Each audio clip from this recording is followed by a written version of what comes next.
வாங்க மக்களே, இன்றைக்கி பொடி கறி தோசை செய்ய போகிறோங்க. அது எப்படி செய்யுதுன்னு பார்க்கலாம் வாங்க. செம டேஸ்ட்டாக இருக்குங்க இந்த தோசை. பாருங்கள், நான் சுட சுட செஞ்சு வச்சுருக்கேன். நல்லா ஆவி வர அளவுக்கு இருக்குது பாருங்கள். இதை மாதிரி நீங்களும் செஞ்சு சாப்பிடணுன்னா இந்த வீடியோவை பார்த்து செஞ்சு கொடுங்க உங்கள் வீட்டில் இருக்கவங்களுக்கு.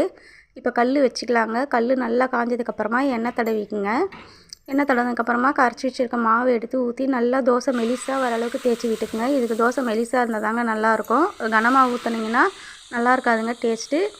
நல்லா மெலிசாக தடவி விட்டுக்குங்க. தடவி விட்டுட்டு நம்ம இட்லி பொடி வச்சுருக்கோங்க. அந்த பொடியை நல்லா தூவிக்க போகிறோம் தோசை ஃபுல்லாக.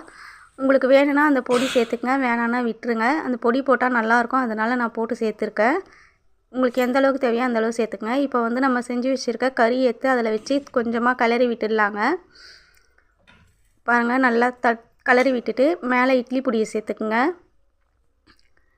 சூப்பராக இருக்குங்க இது பார்க்கும்போதே. ஆயில் எந்தளவுக்கு தேவையோ அந்தளவு ஆயில் சேர்த்துக்குங்க. ஆயில் சேர்த்ததுக்கப்புறமா நம்ம மூடி போட்டு அப்படியே விட்டுடலாங்க. தோசை நல்லா செவந்து கோல்டன் ப்ரௌன் கலரில் வரட்டோங்க. அதுக்கப்புறமா நம்ம தோசை எப்படி இருக்குன்னு பார்க்கலாம் வாங்க.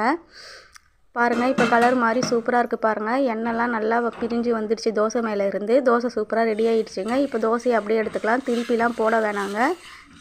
திருப்பி போட்டால் நம்ம போட்டிருக்க கறியெலாம் அடியிலே தோசைக்கல்லில் ஒட்டிக்கும். அதனால் திருப்பி போடாமல் அப்படியே எடுத்துருங்க. சூப்பராக ரெடி ஆகிடுச்சுங்க நம்ம பொடி கறி தோசை.